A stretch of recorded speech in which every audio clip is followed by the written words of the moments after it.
Chapter 1. There is a question you have not dared to say out loud, not because you haven't thought about it, not because it has never crossed your mind, but because you are afraid that if you say it, if you admit it, everything you have believed for years will begin to crack. The question is very simple. Is he truly enough? You are not an atheist. You are not someone who has never believed. You have walked, prayed, sacrificed, held on to faith through difficult seasons of life.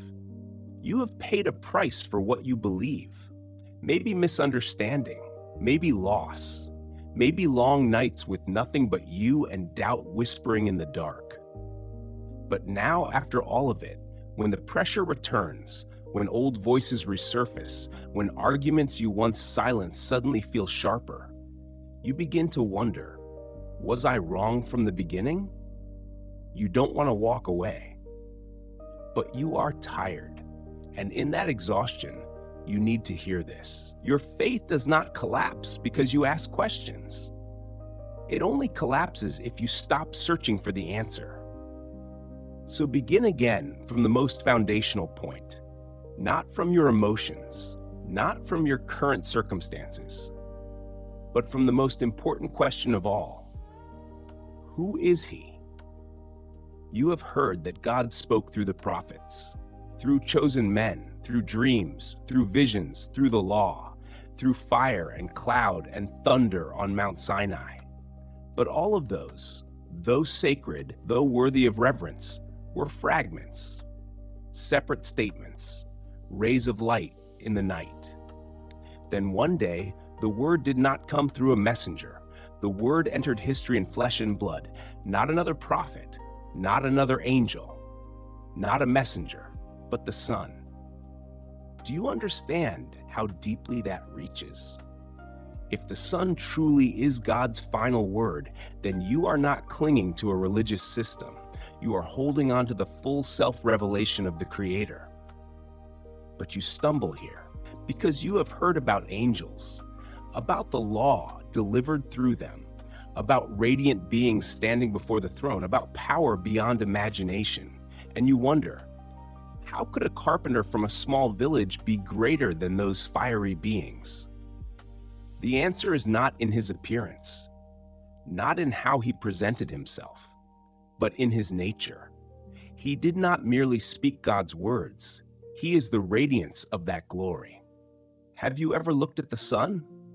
Not with bare eyes, because you cannot, but by the light it casts. You do not separate light from the sun. You do not say the light is a distant copy. The light is the outpouring of the sun's very essence. The sun is that radiance, not a reflection, not a replica, not a distant representative. And this is what should shake you. He did not only begin the universe, he is sustaining it every second. You are breathing. Air fills your lungs. Your heart is still beating. The earth continues to turn. The stars remain in orbit, and all of it is upheld by the word of his power. You are not believing in a moral teacher. You are standing before the one who keeps reality from collapsing. So why do you think he is not enough? But there is a detail that unsettles you even more. After making purification for sins, he sat down. Sat down. Do you know what that means? In the old temple, priests never sat. Their work was never finished. They offered sacrifices day after day, year after year, because sin never stopped. There were no chairs in the holy place. But he sat down. Do you understand? Not because he was tired, but because the work was complete. What troubles you? Old guilt, old mistakes, old wounds. What you think is still hanging somewhere in heaven's records has been dealt with. He sat down because there is nothing left to add. You are not living in a draft. You are living in a completed covenant. Now look again at the order of everything. At the top is the Son, called God, with an eternal throne. Beneath him are the angels, mighty, radiant servants, but still servants. And you, the one who is tired, are the one they are sent to serve.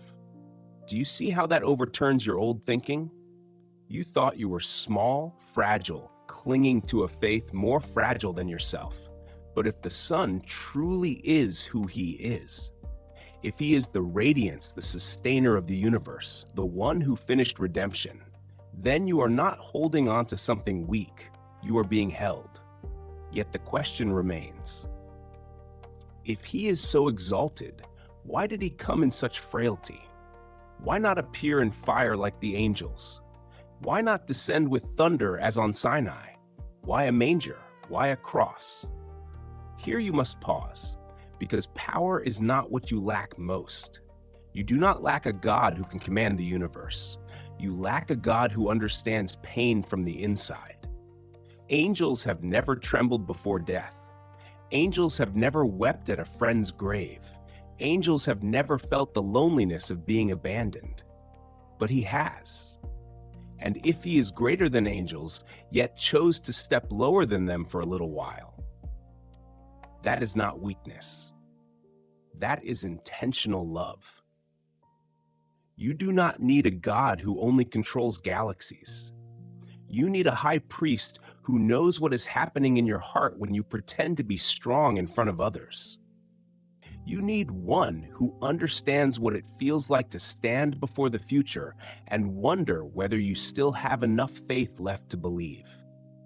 He is higher than angels, yet closer than anyone has ever been to you.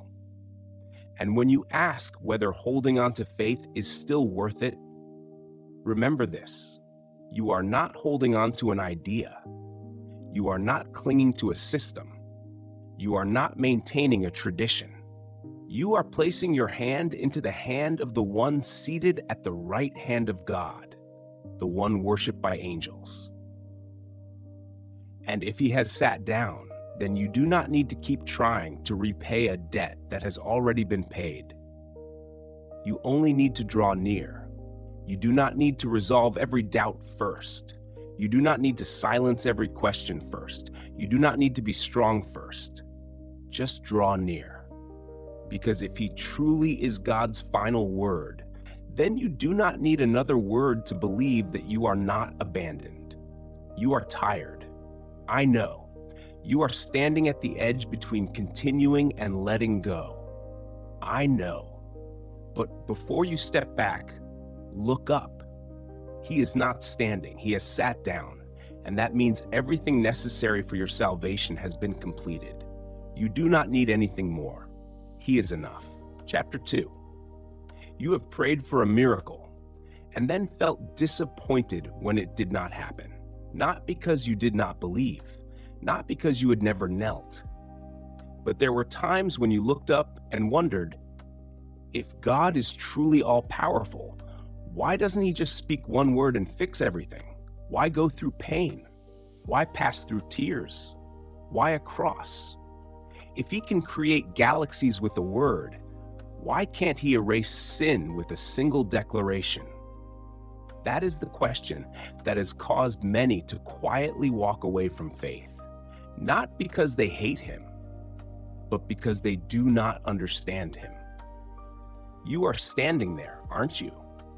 In the space between belief and exhaustion. In the place where you do not want to turn your back, but no longer have the strength to pretend everything is clear. So hear this slowly. He did not choose the painful path because he lacked power. He chose it because it was the only way to become the Savior you truly need. You do not need a God who declares forgiveness from a distance. You need one who steps into where you are trapped. If sin were only a record in heaven, perhaps a declaration would be enough. But sin is not just a number. It is the fracture inside you, the guilt you cannot erase, the memory that returns in the night, the fear you never dare to say aloud. You do not only need to be forgiven, you need to be touched. And that is why he did not remain above. But before you understand that, you must hear a warning. Not a warning for the rebel, not for the one who openly abandons faith. but for you, the one who is slowly drifting. No one abandons faith in a single day. You do not wake up and decide, today I will turn my back. You simply become busier. You begin to pray less, think about him less, listen less. You do not close the door. You just stop opening it. And that is dangerous. If the word delivered through angels carried real consequences, if every violation could not be ignored, then how can you be indifferent to a salvation far greater? Do not misunderstand. You are not warned because you are doubting. You are warned because you are neglecting. Doubt can draw you closer if you seek answers, but neglect will cause you to drift without noticing. So do not drift, because what you are considering walking away from is not an ordinary belief system. It is the greatest thing that has ever happened in human history. Have you ever stood beneath a sky full of stars and felt small? That feeling both amazes you and makes you feel insignificant. The psalm once asked the same question: what is man that you are mindful of him? Do you know? God made humanity a little lower than the angels, yet he crowned humanity with glory and honor. Gave them authority. That was the original design. But look around. Do you see that glory? Do you see humanity living according to the honor given? You see war. You see betrayal. You see broken marriages. You see cold hearts. You see your own repeated failures. The original design has been distorted. And here is the turning point of the story. We do not yet see everything subjected to man, but we see him. You see him. Him who was made lower than the angels for a little while. Not because he was inferior, but because he chose to step down. He was crowned with glory after tasting death. How deeply do you understand this? He did not look at death from a distance. He tasted it. You fear death because you do not know what lies beyond it. He entered it to break it from the inside.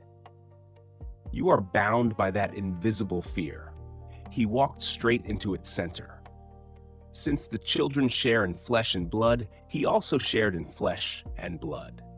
He did not come to save angels, he came to save you. Angels do not tremble when hearing bad news from a doctor. Angels do not lie awake worrying about the future. Angels do not wrestle with temptation when everything in them wants to give in. You do, and he wants to save you, not a more perfect version of you. So he stepped into a body, into limitation, into hunger, into fatigue, into misunderstanding, into the feeling of abandonment. You once thought power was what you needed most, but what you truly need most is compassion. A God who does not understand your pain will always feel distant, but a high priest who has been tested like you is different. He has wept, trembled, cried out, felt pressure until his sweat was like blood. And do you know what changes everything? He did not choose the easier path. He could have called angels to rescue him, but he did not. Because if he had left the cross, you would never leave sin. He learned obedience through what he suffered. Do not misunderstand the word learned. Not that he lacked knowledge, but he experienced obedience through pain. There are things you only know when you walk through them. You can read about patience, but you only truly understand it when you wait for what you do not want to wait for. You can hear about obedience, but you only truly understand it when you must say, "Your will be done." While everything inside you wants to run, he walked that road. Therefore, he is not only the one who has the authority to help you, he is the one who knows how to help you. When you wrestle with temptation, he does not look at you with unfamiliar eyes. He knows that feeling. When you feel alone in a crowd, he knows. When you are betrayed by someone close, he knows. He does not stand on the other side of pain. He stands within it. And now you must decide this. Do you believe he is close enough to understand you? Or do you still think he is only a distant concept? You can continue trying to fight alone, trying to maintain a strong image, trying to clean up the brokenness inside by yourself. Or you can draw near to a high priest who has stood exactly where you are standing. You do not need to fix yourself before coming. You do not need complete answers before praying. You only need to come. Because the most dangerous thing is not that you doubt. It is that you stop. Do not stop. You do not yet see everything subjected under humanity. You do not yet see perfection. You do not yet see justice overflowing. But you see him. And when you see him, crowned with glory after suffering death, you know the story is not finished. Death is not the final word. Weakness is not the final definition of you, and fear is not the final master of your life. You have not been abandoned in the dark. He was there before you. And if he has passed through the darkness and come out of it, then your darkness is not a dead end. Take a deep breath. You do not need an instant miracle to know he is enough. You only need to remember that he did not save you from a distance. He stepped in, and that changes everything. Chapter 3. There is a truth you have never dared to face. You can believe in God and still not enter his rest.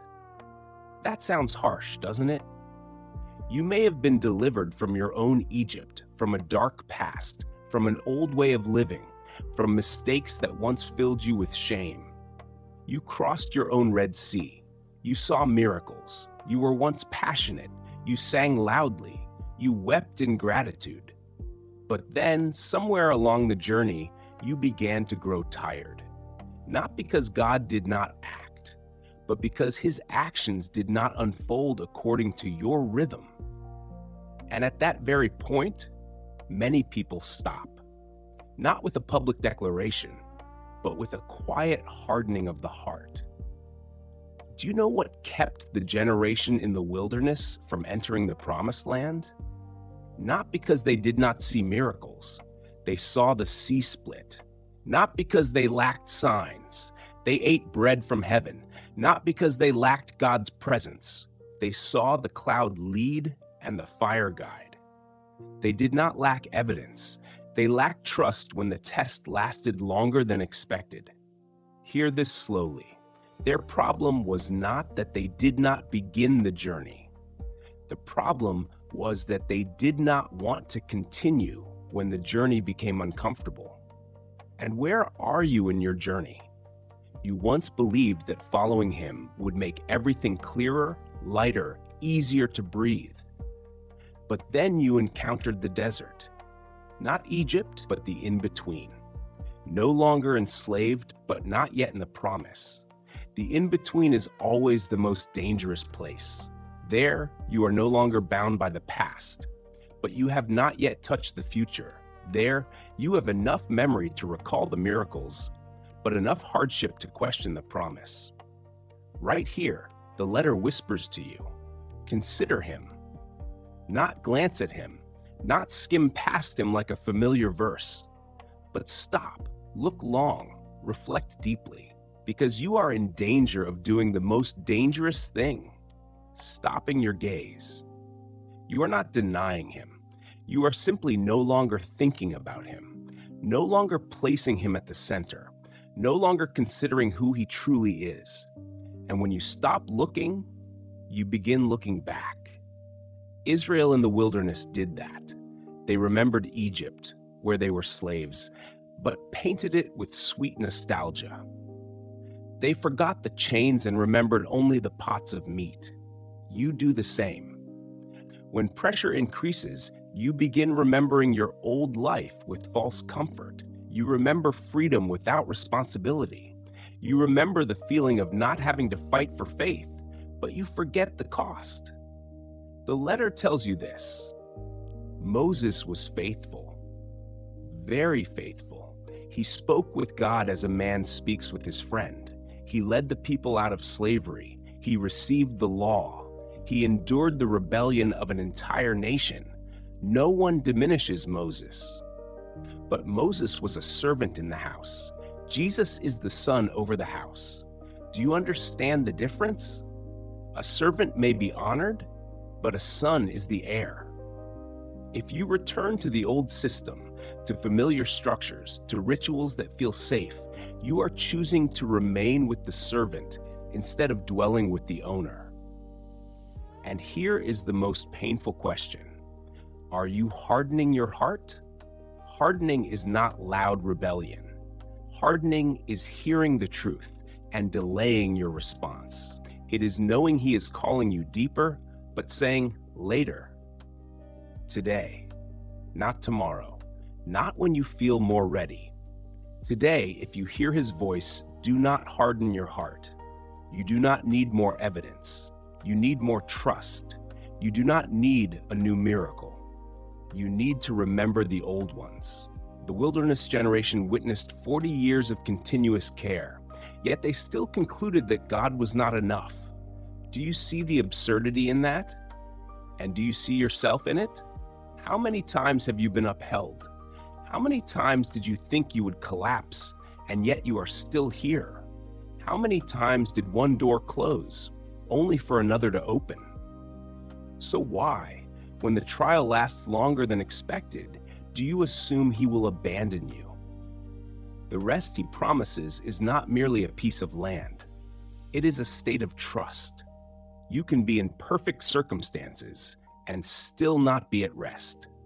And you can be under pressure and still have peace. The difference lies in whether you continue to believe. You share in Christ if you hold firmly to your original confidence until the end. That word "if" makes you uncomfortable, doesn't it? It is not a threat.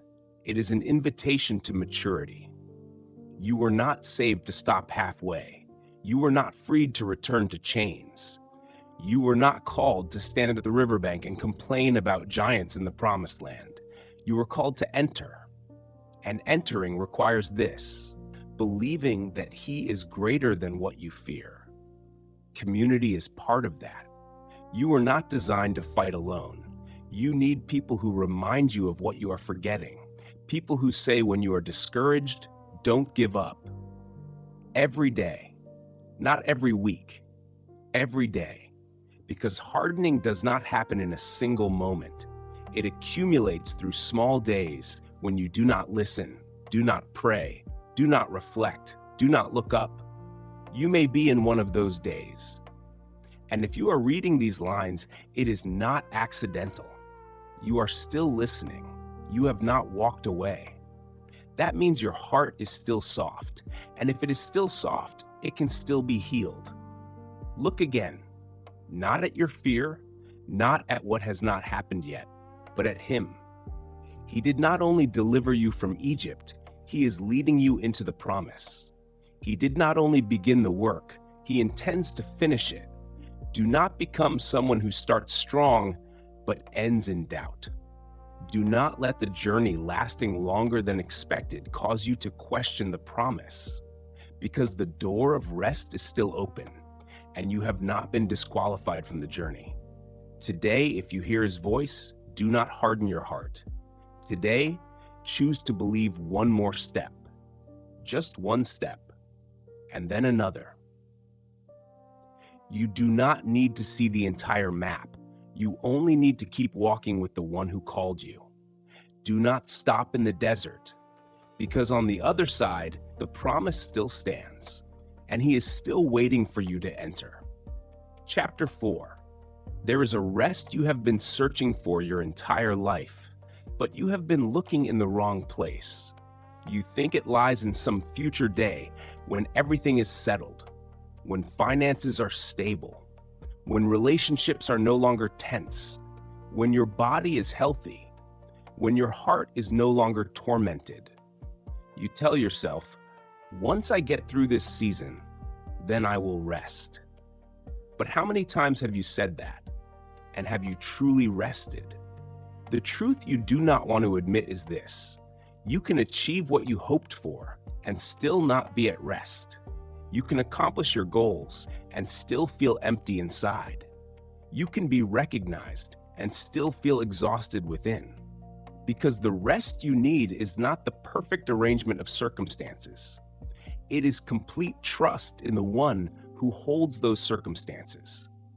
And that is where this chapter touches you. The rest still remains. It has not been lost. It is not reserved only for a former generation. It is not merely a geographical promised land. It still remains for you. But you must understand it correctly. From the beginning of creation, after completing his work, God rested. Not because he was tired, not because he needed recovery, but because the work was fully completed. Rest is the state of something finished.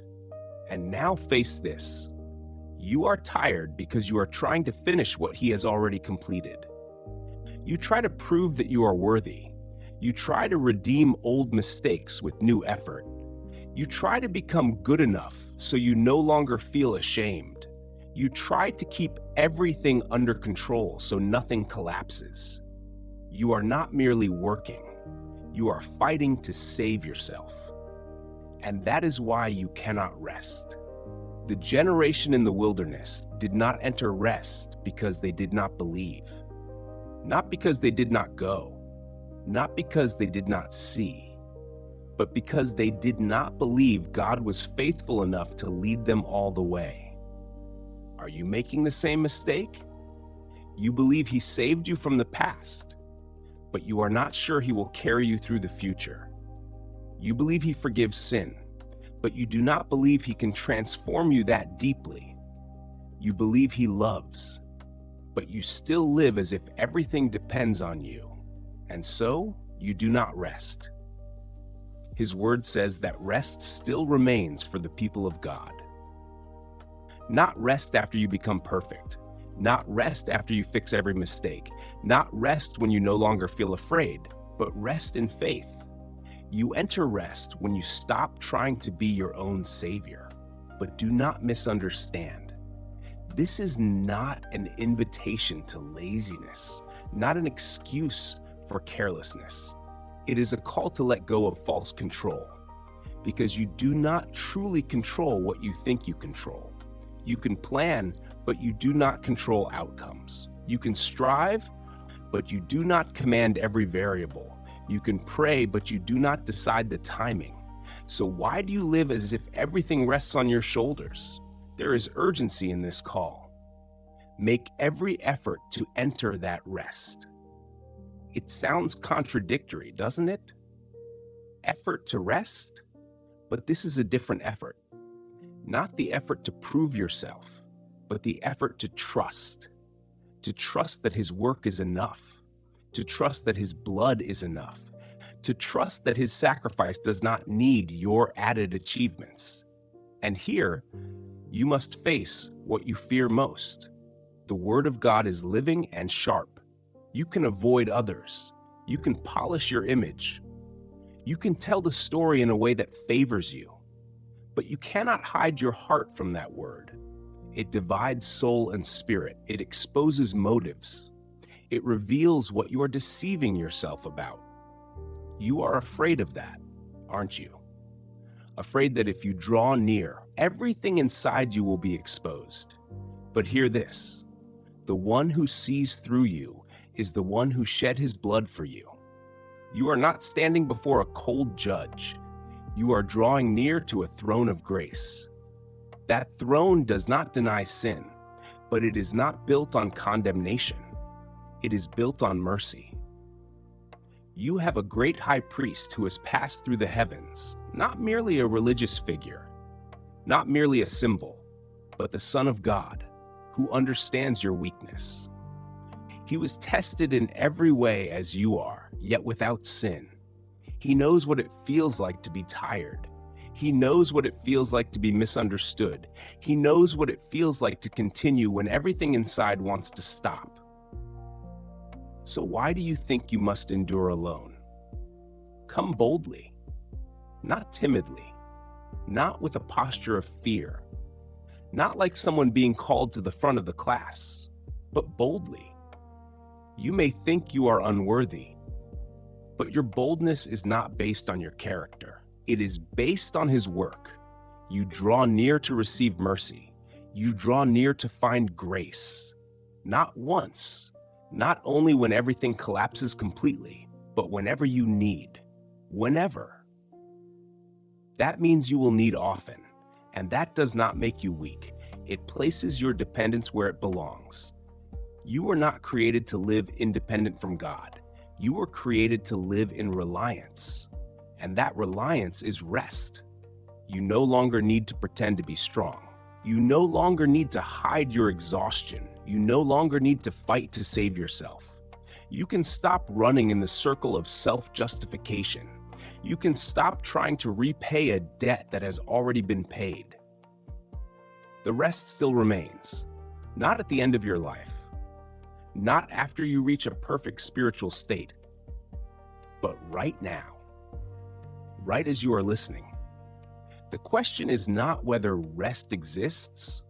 The question is whether you dare to release control and enter it. Do you dare believe He is faithful enough to carry the burden you are trying to carry yourself? Do you dare believe that His word comes not to destroy you, but to free you from the illusion that you must perfect yourself? You are not the first to be tired, but you are also not the first to be invited into rest. And that invitation still echoes, not loudly, not forcefully, but steadily. The rest still remains, and you can still enter right now. Chapter 5. You once thought that if you were strong enough, you would no longer have to cry. You assumed that maturity and faith meant no longer trembling. You believed that the longer you walked with the Lord, the steadier you had to be, the less emotional, the less shaken. You thought tears were a sign of weakness, that if you truly believed, you would no longer be afraid.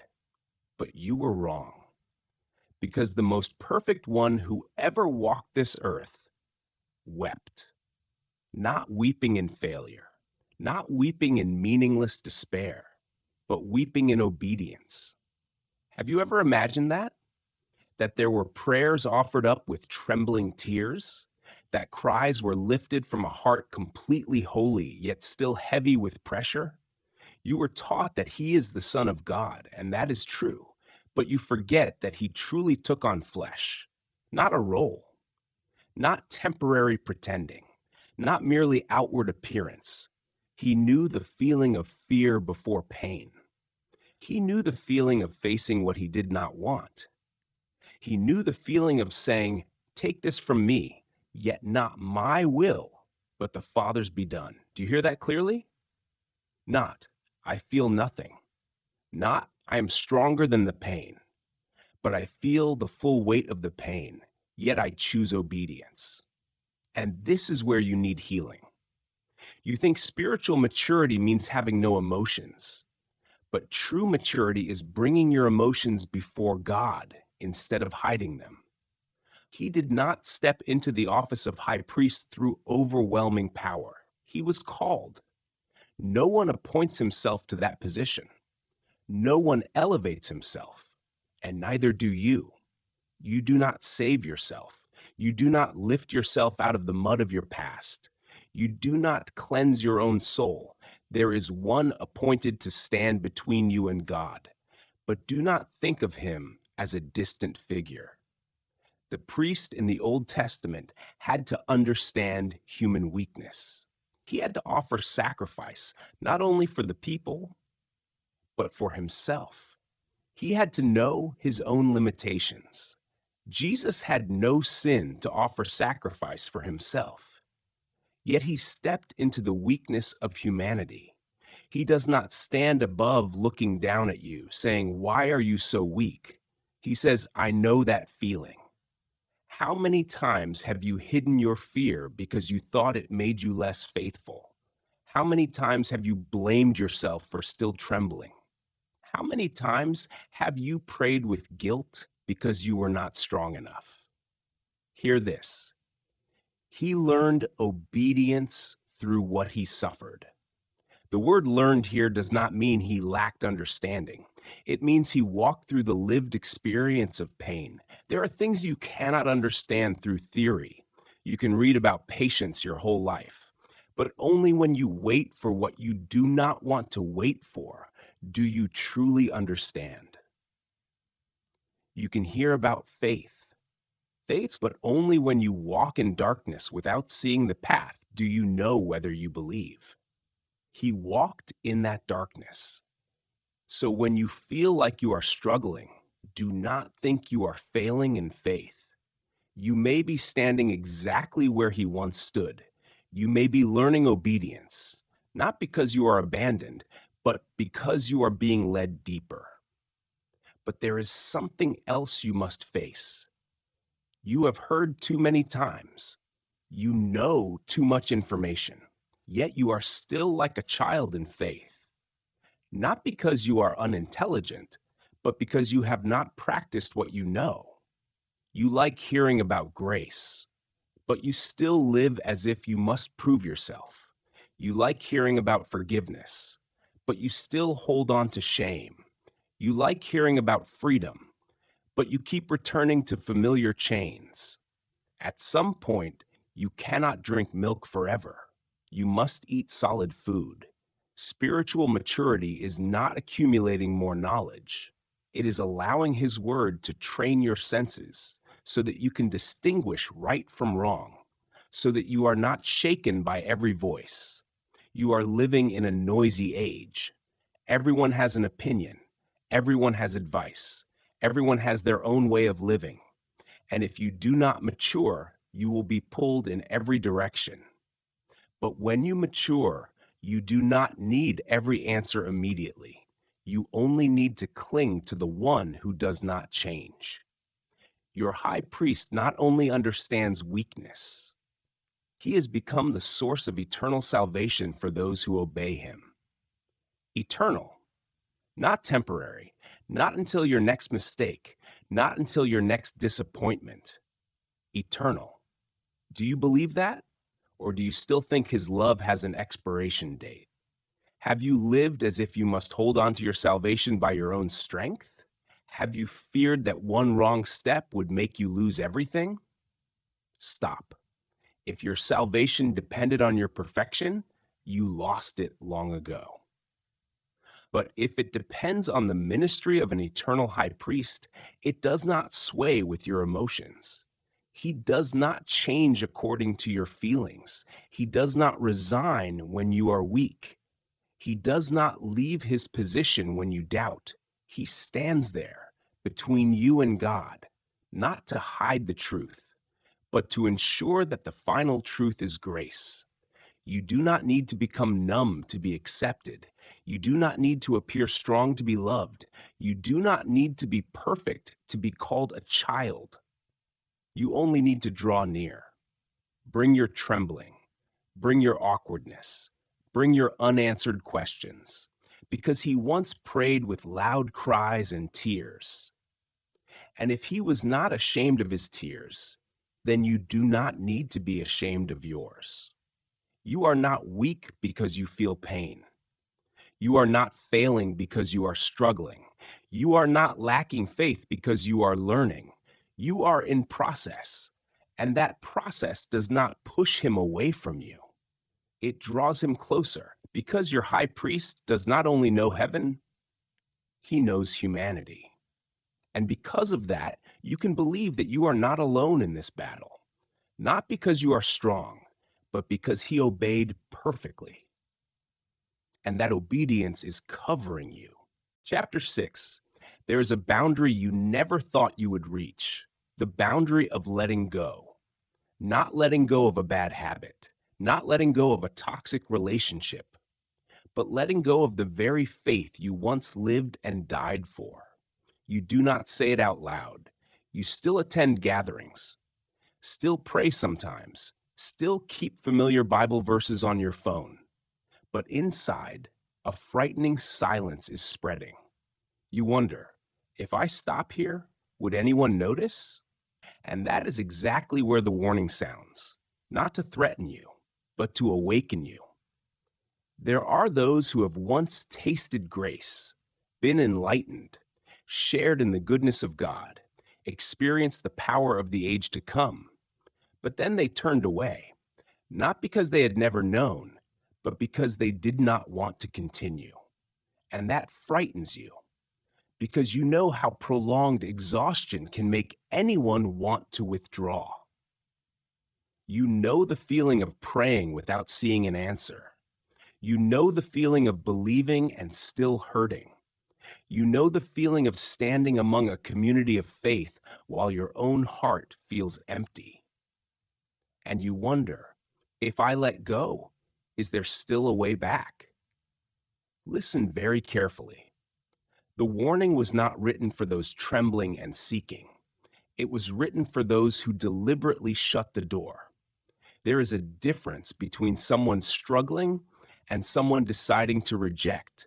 You are struggling. That means your heart is still seeking. You have not shut the door. You are only standing at the threshold, uncertain. And because of that, the next word for you is a word of hope.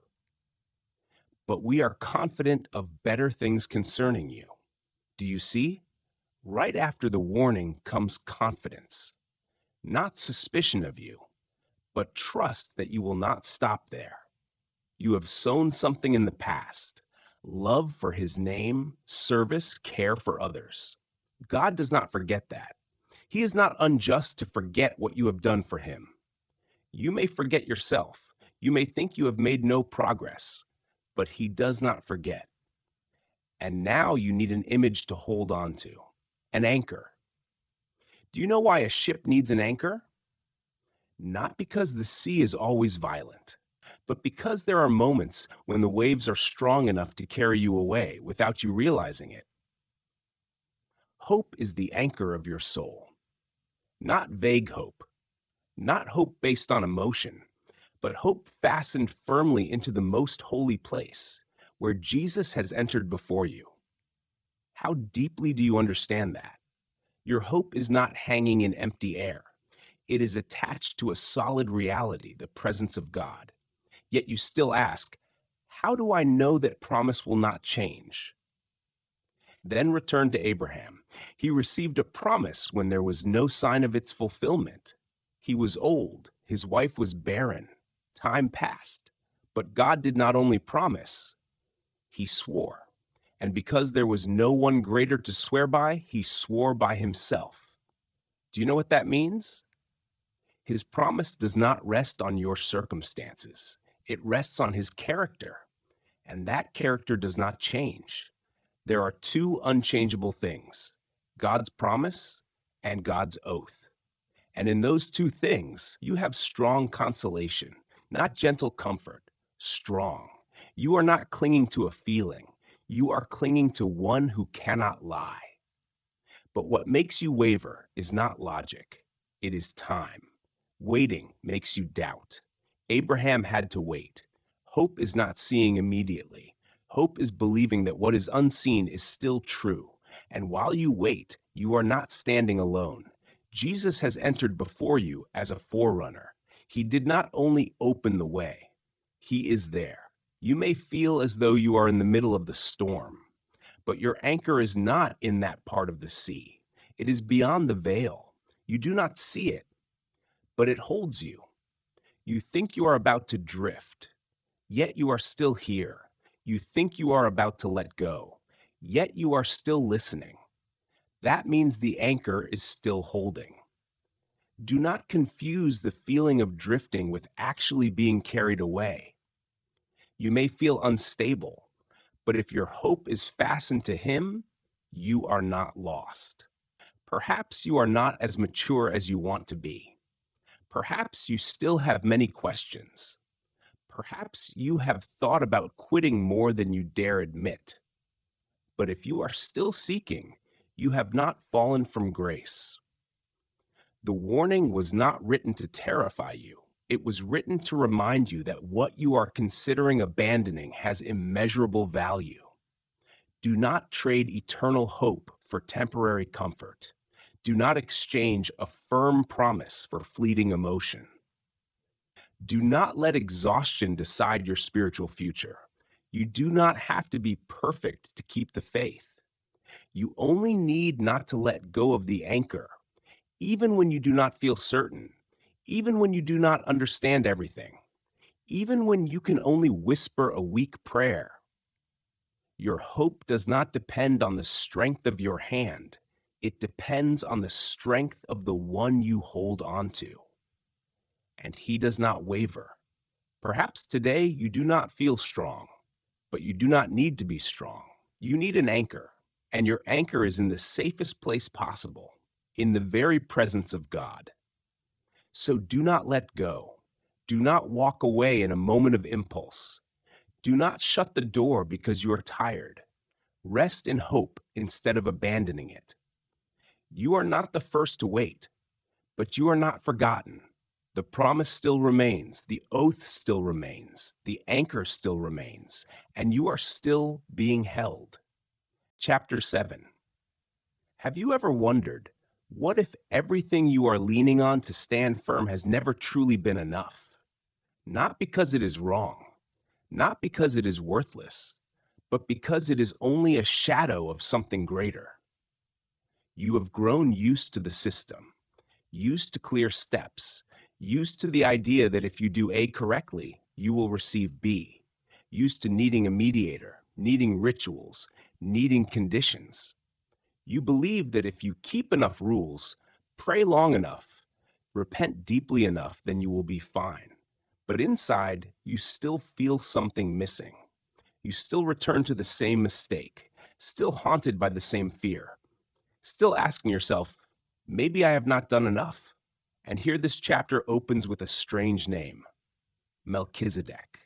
No genealogy, no recorded origin, no beginning mentioned, no ending described. He simply appears, simply blesses, simply receives the tithe, then disappears. Do you see how strange that is? In a religious system built on lineage, position, order, genealogy, there stands a figure with none of those things. And Abraham, the patriarch of an entire nation, bows before him. The one promised every blessing receives blessing from a man with no recorded genealogy. That shakes everything you thought you understood about order, because it says there is a priesthood higher than the system you have grown accustomed to. You were raised to think that closeness to God must pass through a mechanism, that you need a bridge, that you cannot come directly. But Melchizedek did not belong to the line of Levi. He did not depend on the law. He is called King of Righteousness, King of Peace, righteousness first, peace after. You want peace, but you cannot have true peace without true righteousness. And true righteousness does not come from repeated effort. The old system had priests. They offered sacrifices every day, every year, continually, never sitting down, because the work was never finished. Do you feel like you are living in a similar loop? Mistake. Repent. Try harder. Mistake again. Repent again. Try again. You do not lack sincerity. You lack completion. If the Levitical priesthood had been enough, why would another priesthood be needed? If the law were enough, why would the psalm speak of a priest forever according to the order of Melchizedek? Because a system based on law cannot accomplish what you truly need. It only reminds you that you are not enough. It only points out the fault, but it does not change the nature. You need more than reminders. You need transformation. Jesus did not come from the tribe of Levi. He did not belong to the traditional priestly line. He came from Judah. According to the law, he was not qualified, but he was not appointed according to a legal requirement concerning the flesh. He was established by the power of an indestructible life. Do you see the difference? Not because of genealogy, not because of ritual, not because of regulation, but because of a life that cannot be destroyed. The former priests had to be replaced because they died, but he lives forever. And because he lives forever, his ministry never ends. You do not need a new mediator each generation. You do not need to worry that your representative might fail. He always lives to intercede for you. Always. Even when you do not pray, even when you are tired, even when you are silent, he is not silent. Do you know what that means? Your salvation does not hang on the stability of your emotions. It is anchored in a priesthood that cannot be replaced. The law perfected nothing. You know that from experience. You can know what is right and still do what is wrong. You can hear hundreds of sermons and still feel empty. The law gives you a standard, but not strength. And then a better hope was introduced, a hope that allows you to draw near to God, not with fear, not with a list of achievements, not with a record of performance, but with trust. Jesus did not only offer a sacrifice, he offered himself once, not repeated, not needing addition, not needing correction, once for all. Do you believe that deeply enough for it to change how you live? Or are you still trying to add to what has already been completed? He is able to save completely those who come to God through him. Completely, not partially, not temporarily, not until your next mistake. Completely. Are you living like someone completely saved or like someone still waiting for a verdict?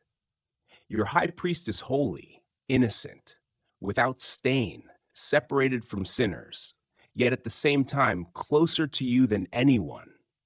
He does not need to offer sacrifice for himself. He does not need to correct his own failures. He is not weak in the way former priests were weak, and therefore he can represent you without limitation. The law appoints weak men as priests, but the oath, which came after the law, appoints the Son, made perfect forever. What are you clinging to? A repeating system? An endless circle? Or one who is finished? You do not need to return to the shadow when the reality stands before you. You do not need to live in the temporary when the eternal has been given. You do not need to keep asking whether you are enough, because his priesthood does not depend on your adequacy. It depends on his indestructible life, and that life never fades. So let go of the old, not because it was worthless, but because it is no longer ultimate. Step into the better hope, a hope not based on law, but on life, and that life is holding you, even when you do not realize it. Chapter 8, you are not failing because you are weak. You are failing because you are trying to live in a covenant that has expired. Does that make you pause? You still pray, you still believe, you still try to live rightly. But deep inside, you are operating under an old agreement you do not even realize you are holding on to. That agreement says, if I do well enough, God will be closer to me. If I fail, I must fix myself before coming to him. If I am weak, I must hide it. Do you see yourself in that? You think you are living in grace, but the way you respond to failure shows that you are still living under law. Law says, do and live. Grace says, you have lived, therefore walk. This chapter does not begin with accusation. It begins with affirmation. We have such a high priest, not will have, not hope to have, not waiting for. We have.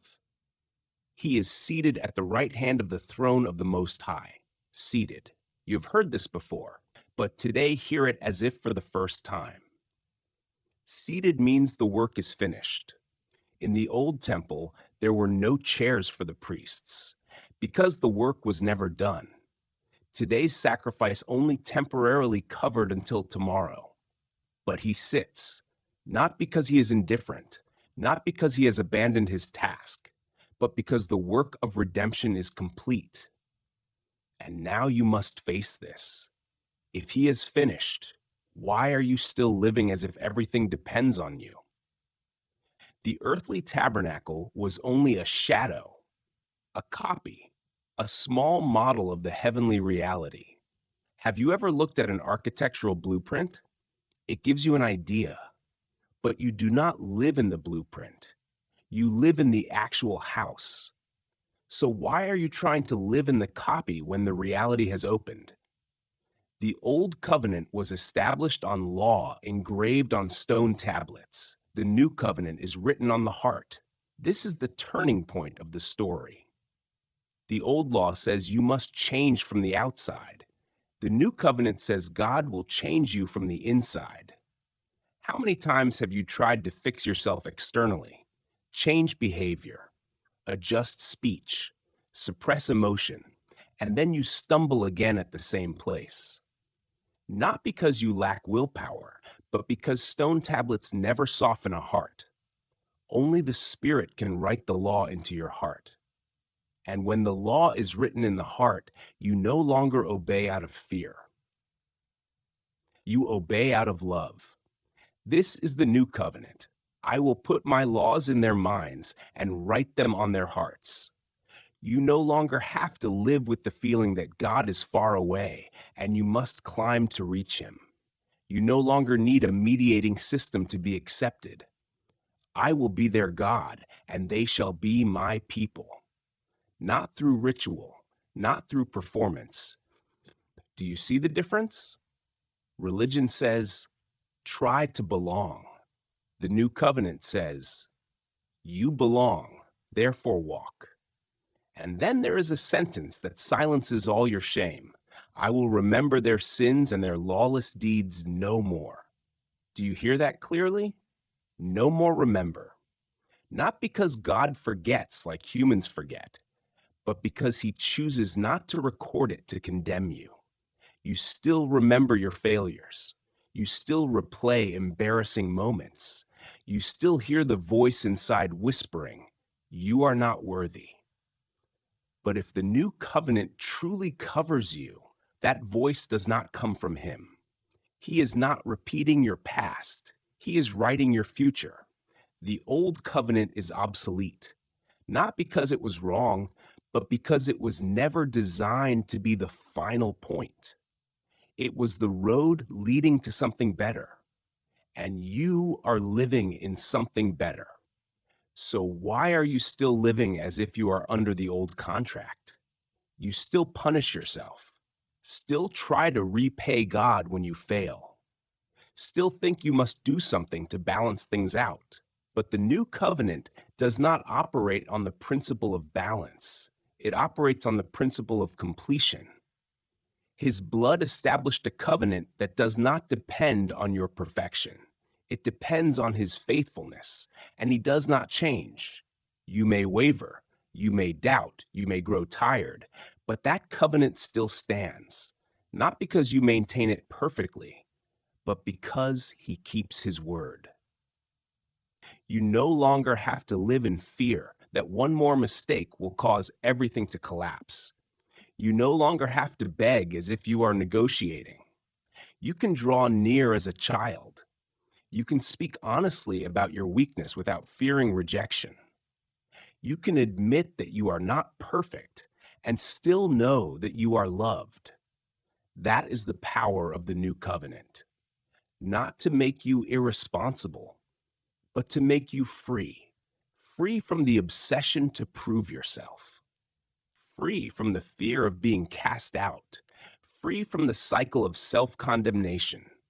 You are no longer someone trying to reach God. You are someone living in closeness already established. And that closeness is not fragile. It was signed in blood. So today, release the old contract you have been imposing on yourself. Stop living as if you are still under law. Walk as someone who is in the new covenant, a covenant written in your heart, a covenant that no longer remembers sin to condemn, a covenant where you do not climb up because he stepped down. You do not have to strive to be accepted. You are accepted. Therefore, you can change. And that change does not come from pressure. It comes from love that does not withdraw. The old covenant has passed, the better has come, and you are in it right now. Chapter 9. There is a place in your heart you have never truly dared to enter. Not because you do not know it exists, but because you are afraid that if you step into it, everything will be exposed. You can hide from others. You can smile when needed. You can serve, say the right words, maintain an image good enough that no one suspects. But inside, there is a closed room, a place filled with things you do not want to mention again, memories that make you blush when you think about them, mistakes you promised you would never repeat, yet repeated. Do you know what exhausts you most? Not sin, but a conscience that has not been cleansed. You are forgiven. You know that in your head, but you are not free in your heart. You still live like someone waiting for a verdict. And this chapter walks straight into that place. Long ago, there was a day called the Day of Atonement.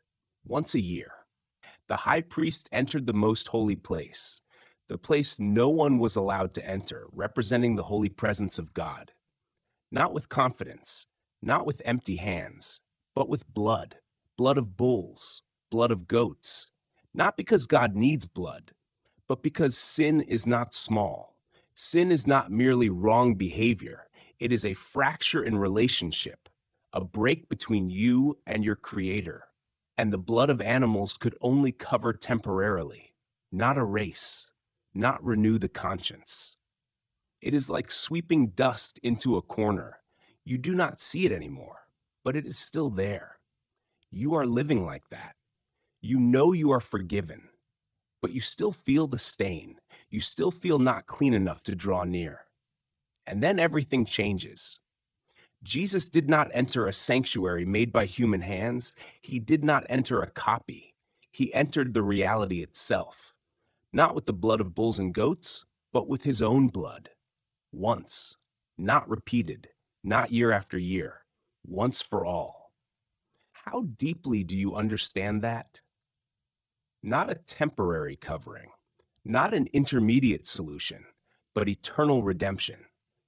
What does that mean for you? It means your conscience does not have to live in the shadow of the past. If animal blood could cleanse the outward part, rituals, symbols, then the blood of Christ can cleanse the deepest part within you, the part no one sees, the part you are afraid to look at. He did not only save you from punishment, he saved you from shame. How many times have you punished yourself? How many times have you thought, I deserve this? How many times have you refused joy because you believed you were not worthy? Are you living as if you are still in debt? His blood did not only pay the debt, it closed the account. You no longer live under a covenant of repeated sacrifice. He does not need to die again every time you fail. You do not need to redeem yourself again every time you stumble. He entered the holy place on your behalf. He appeared before God for you. You do not stand there alone. You do not have to defend yourself. You do not have to justify yourself. You have a representative, and that representative does not tremble. He does not bring your record to rehearse every fault. He brings his blood, and that blood speaks a better word. Do you hear a voice accusing you? That voice does not come from the most holy place, because there only one word echoes. It is finished. There's something else you must understand.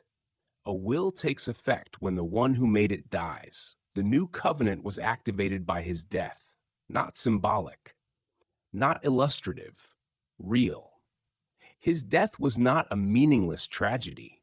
It was a legal moment that changed your status. You are no longer an outsider. You are no longer someone waiting. You are an heir. Yet you still live as if you are begging at the door. You still question whether you are allowed to enter. You still ask, if he knew everything about me, would he still love me? He knows. and he still died. That must shatter every remaining self-condemnation in you. He did not wait for you to be clean before coming. He came to make you clean, not clean the surface, but cleanse the conscience, so that you may serve the living God, not in fear, but in freedom. You were not saved to continue living as a psychological prisoner. You were not redeemed to continue punishing yourself. You were set free. He will appear once more, not to deal with sin, for that is finished, but to bring complete salvation to those who eagerly await him. What are you waiting for? Another round of forgiveness or the completion of what has already begun?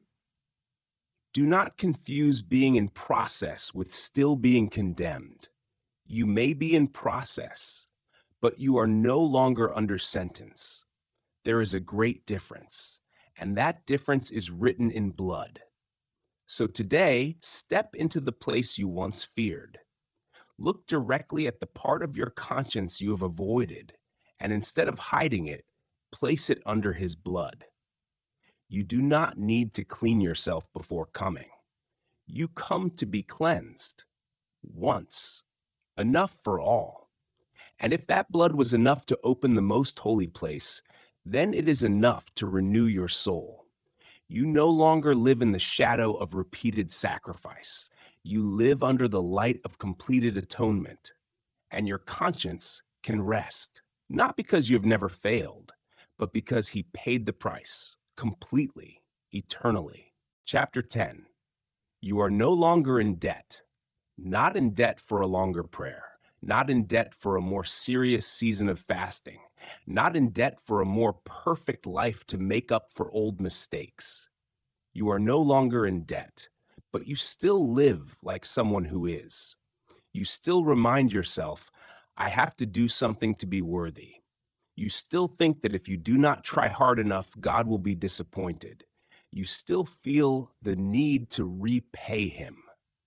And right here, this chapter shatters every remaining illusion. The law is only a shadow of the good things to come. A shadow. You can look at someone's shadow and guess they are there, but you do not embrace the shadow. You do not talk to the shadow. You do not live with the shadow. The law is only a faint outline. The reality is Christ. The sacrifices year after year could never make those who draw near perfect. If they could have, they would have stopped long ago. But they did not stop because they did not deal with the root. Are you living in that loop? Failure, repentance, promise to do better, then failure again. You do not lack determination. You lack true completion. And then he came. He said, "Here I am. I have come to do your will." Not to maintain the old system, not to improve the law, not to add another layer of ritual, but to fulfill what the shadow only hinted at. He did not bring sacrifices. He brought himself. A body was prepared. Not to preach more sermons, but to be offered. Have you ever stopped to think that your salvation is not a concept, but a body given? Not a beautiful idea, but flesh and blood. Not a symbol, but a real sacrifice. By that will, we have been sanctified once for all. Once. Do you hear it clearly? Not many times. Not repeated every time you fail. Once for all. Every priest stands daily offering sacrifices again and again, but he, after offering one sacrifice for sins forever, sat down. Sat down. Once again, you are reminded that the work is finished, but you are still standing. You are still anxious. You are still trying to prove. You are still asking whether you have done enough. You do not need to stand guard over what has been completed. He has sat down, and from there, he waits until his enemies are placed under his feet. Do you know what the greatest enemy inside your heart is? Not circumstances, not other people, but self-condemnation. His word says, I will remember their sins no more. Then why do you keep remembering to punish yourself? If God does not rehearse your old record, What right do you have to rehearse it against yourself? Where there is forgiveness, there is no longer any offering for sin. No longer. No longer means no longer. You cannot add to what has been completed. You cannot improve a perfect sacrifice. And now hear the invitation. Therefore, brothers and sisters, we have confidence to enter the most holy place. Confidence, not hesitation, not sneaking in, not doubting yourself. The way has been opened. The curtain has been torn. No more barrier, no more distance. You are not standing outside knocking. You are invited in. But enter for what? Not to observe, but to draw near. Let us draw near with a sincere heart in full assurance of faith, not with a mask, not with an edited version of yourself, but with a true heart. You do not need to pretend to be strong before Him. You do not need to hide imperfect thoughts. You come with full assurance of faith, not because you are perfect, but because He is finished. Let us hold fast the confession of our hope without wavering. You will be tested. You will doubt. You will have days when you want to return to old safety. But do not let go of hope, not because you are strong, but because He who promised is faithful. Faithful. Faithful. Not faithful only when you are good, not faithful only when you feel close. Faithful because that is His nature. And then there is something you must not ignore. Let us consider one another to stir up love and good works. Faith is not a solitary journey. You are not called to endure alone. You are not called to fight silently. You need others, and others need you. Do not abandon community. Do not isolate yourself when you are tired. Isolation is where the voice of doubt grows loudest. Together, you are reminded of what you are forgetting. And then comes the strongest warning, not for the one who stumbles, but for the one who deliberately tramples the blood of the covenant, for the one who knows the truth and despises it. That is not you. You are listening because you still care. The one who has rejected no longer seeks. You are still seeking. And so, remember the former days. When you endured suffering but did not give up, when you were misunderstood but stood firm, when you lost much but still believed. You have persevered before. Do not throw away your confidence. It has great reward.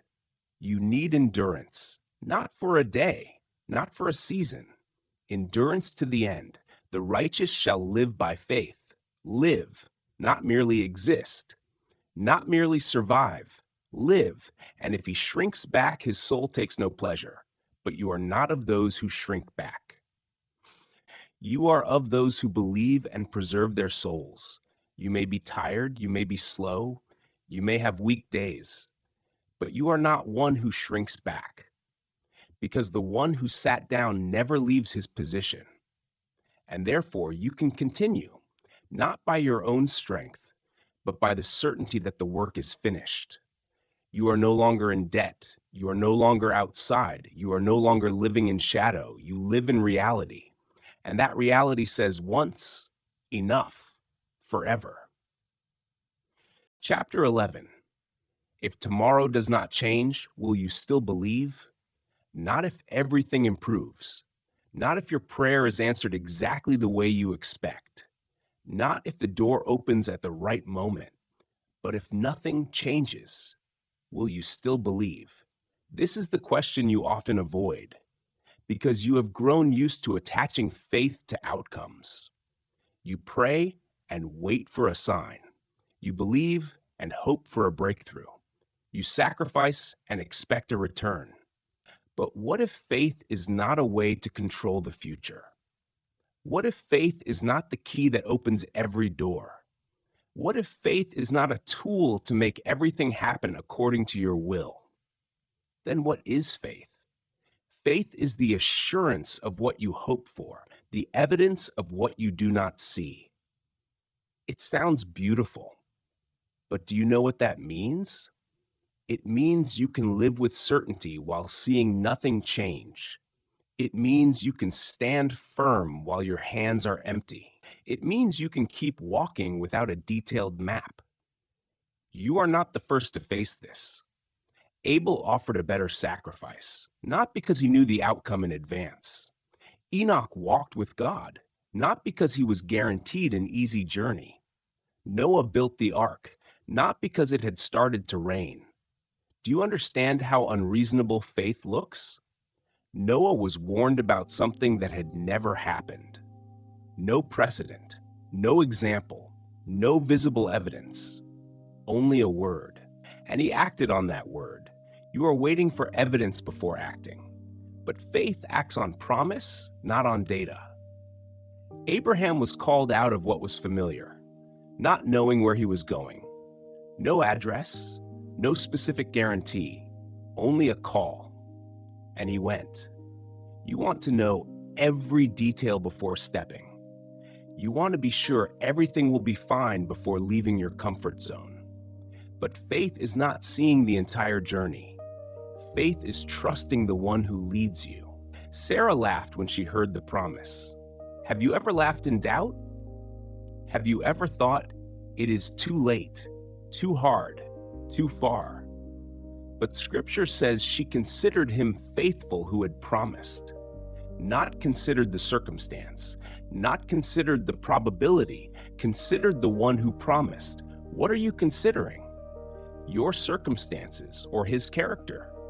These people did not receive what was promised in their lifetime. Do you hear that? They believed, they walked, they endured, they sacrificed, but they died without seeing the fullness. That breaks the way you often understand faith, because you think faith leads to immediate results. But sometimes faith leads to long-term faithfulness. They saw from a distance, they welcomed it, they confessed that they were strangers and exiles. Do you ever feel like you do not fully belong in this world? There are moments you look around and feel out of place. Maybe that is not a sign you are lost. Maybe it is a sign you are seeking a better homeland. If they had remembered the country they left, they could have returned. But they desired a better country, a heavenly one. Are you remembering your Egypt? There are days you want to return to your old way of living because it was easier, less conflict, less demand. But deep down, you know you are called to something greater. Moses chose to suffer with the people of God rather than enjoy the temporary pleasures of sin. Chose, not because suffering was attractive, not because he enjoyed loss, but because he looked to the reward. Where are you looking? At temporary reward or eternal reward? Faith changes perspective. It does not deny reality. It places reality inside a larger frame. Some conquered kingdoms, administered justice, received promises, but others were tortured, mocked, chained, killed. Same chapter, same list. Do you see that? Faith does not guarantee identical outcomes. Faith does not promise that you will always win according to the world's definition, but faith guarantees that your life is not meaningless. There were those of whom the world was not worthy. They were not recorded in the chronicles of empires. They had no monuments. They had no victory songs. But they had this, faithfulness. Do you think that if you do not see visible results, you have failed? If you still believe when you do not see, if you still walk when you do not understand, if you still love when it is not returned, you have not failed. You are living faith. And then the conclusion makes you pause. All these were commended for their faith, yet did not receive what was promised, because God had provided something better for us. You are not standing alone in this journey. You are surrounded by a great cloud of witnesses, not to pressure you, but to remind you that this road has been walked before. You think you are the only one tired. You think you are the only one with questions. You think you are the only one who does not see results. but you are not. And they did not turn back. So what will you do? If tomorrow does not change, will you still believe? If the miracle does not come the way you expect, will you still be faithful? If the reward does not appear immediately, will you keep walking? Faith is not a strong feeling. Faith is the decision to continue. Continue trusting the one who promised. Continue walking without seeing. Continue loving without return. Continue hoping without evidence. You do not need to become a hero in the eyes of others. You only need to be faithful in the eyes of God. And that is enough. If tomorrow does not change, will you still believe? The answer does not lie in circumstances. It lies in who you trust. And if you trust the faithful one, you can keep walking, even when nothing seems to change. That is faith. Chapter 12. You are not tired because the road is long. You are tired because you are running with too many burdens. Not because life is too harsh, but because you are still carrying things that should have been left behind long ago. You think you are exhausted because of circumstances, but perhaps you are exhausted because you are holding on to what is no longer required. So hear this as if it is spoken directly into your soul. Lay it down. You are surrounded by a great cloud of witnesses, not to pressure you, not to shame you, but to remind you that this race matters. Abel, Enoch, Noah, Abraham, Moses. They were not perfect, they were not invincible, but they did not quit. And now it is your turn. You did not start this race, but you must finish your part. Lay aside every weight, not only obvious sin, but also the things that seem harmless. Comparison, other people's expectations, fear of failure, the pressure to be recognized. You are running with those on your shoulders, and you wonder why you are out of breath. Sin easily entangles. It does not come loudly. It whispers, just one more time, just compromise a little. No one will know. But every time you keep it, you add weight to your steps. You are not called to run with chains. You are called to be free. Fix your eyes on Jesus, not on others, not on yourself, on Him, the author and finisher of your faith.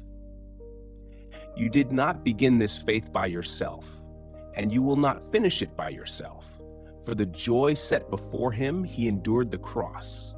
What do you think that joy was? Perfect obedience, the completion of redemption, you being brought home. He endured shame. He did not avoid pain, but He did not let pain define Him.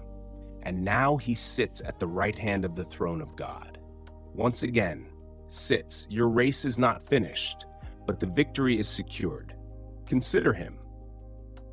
Because if you only look at your own hardship, you will grow weary. You have not resisted to the point of shedding blood. You think you have endured too much, but you have not reached the end. And even when you feel you cannot bear anymore, remember, discipline is not rejection. You are corrected not because you are hated, but because you are loved.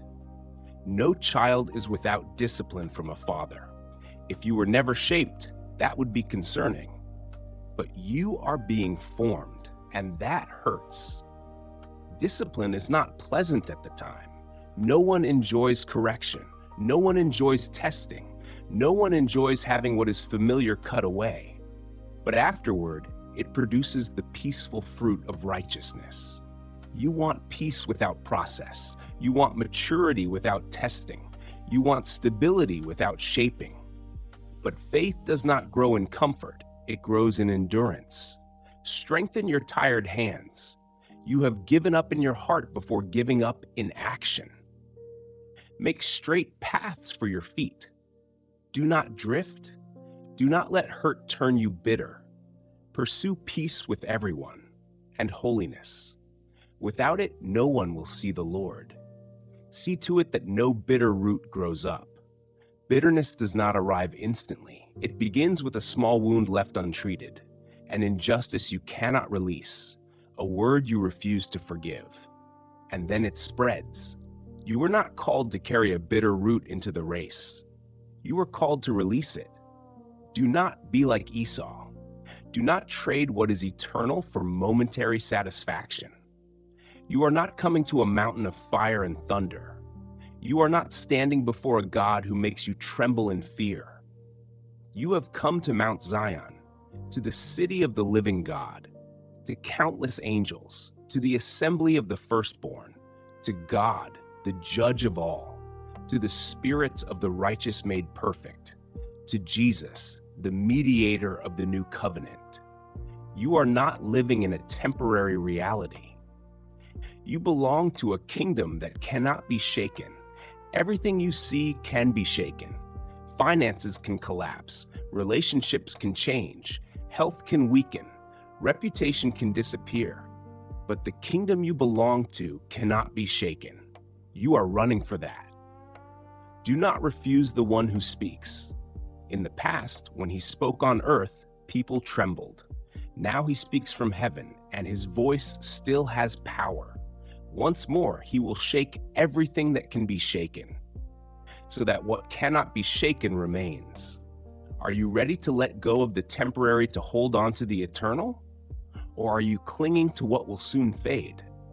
Worship with gratitude, not because everything is easy, but because you have received a kingdom that cannot be shaken. You are not running in vain. You are not enduring without purpose. You are not persevering without reward. You belong to what is eternal. So run, not with panic, not with pressure, but with your eyes fixed on Him. You did not begin this faith, and you will not finish it alone. He has gone before you. He has sat down, and you are still being held. So do not stop.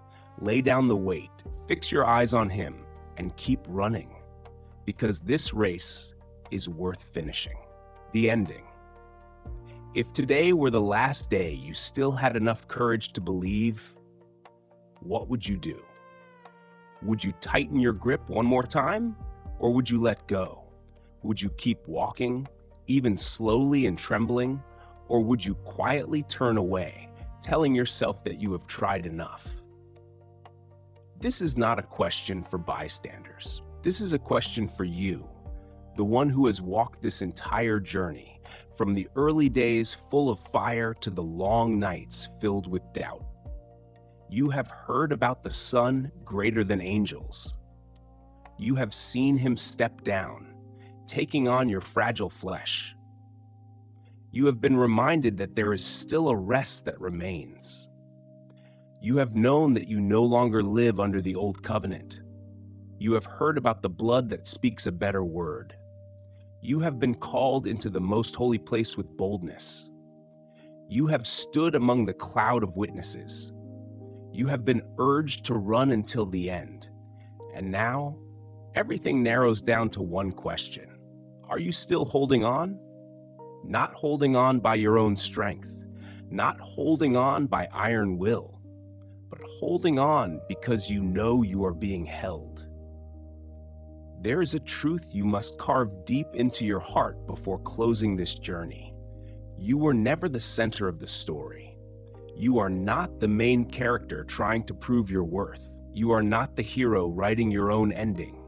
You are the one being sought, the one being redeemed, the one being held. From beginning to end, the focus was never your endurance, but His faithfulness. You once thought that if you let go, everything would collapse. But have you ever wondered, if everything truly depended on you, wouldn't you have collapsed long ago? What has kept you standing until today is not that you never doubted, but that every time you nearly fell, there was a hand that held you. There is one who always lives to intercede for you. Even when you do not know what to pray, even when you have nothing left but a sigh in place of words, He does not grow tired of holding you. He does not become discouraged when you are slow. He does not withdraw when you are weak. You think you have gone too far in your disappointment? He has gone farther in his sacrifice. You think you have run out of faith? He has never run out of grace. And here is what you most need to hear at the end of this journey. You are not called to be perfect. You are called to be faithful. Faithfulness is not never stumbling. Faithfulness is always returning. Faithfulness is saying, I do not understand everything, but I still believe. Faithfulness is continuing to walk even when you do not see immediate results. Faithfulness is keeping your eyes on Him instead of on yourself. You may have thought you needed a greater experience, a more dramatic miracle, a clearer sign to continue. But the truth is, you already have enough. You have a high priest who never dies. You have a covenant that cannot be broken. You have a hope like an anchor fastened to what cannot be shaken. You have a kingdom that cannot be shaken. You have one who has sat down because the work is finished. What more are you looking for? What you need is not new evidence, but memory of what has been done. Remember, the early days when you believed simply, the moments when you felt touched, the times you thought you would not make it through, and yet you did. You did not arrive here by accident. You were led. And the one who began that work does not abandon it halfway. There may still be trials ahead. You may still have days of doubt. There may be moments when you want to let go. But now you know this. Letting go is not the answer. Resting in Him is the answer. You are not invited to try harder. You are invited to believe deeper. Not to believe that you are enough, but to believe that He is enough. If today were the last day you still had enough courage to believe, use all that courage to place your heart back into His hands. No need for beautiful words, no need for grand promises, just one simple sentence, I am still here. And you will discover the most wonderful truth. He is still there too. Not leaving, not changing, not growing weary. Your emotions may change, your thoughts may waver. But His love does not rise and fall with the rhythm of your heartbeat. The race is not finished, but you are no longer running in fear. You run with certainty, not certainty about every detail of the future, but certainty about the one waiting at the finish. This ending is not the end of your story. It is a reminder that the story is being written by a steadier hand than you imagine. And one day, when you look back on the entire journey, from the blazing days to the weary nights, you will not say, how strong I was. You will say, how faithful He was.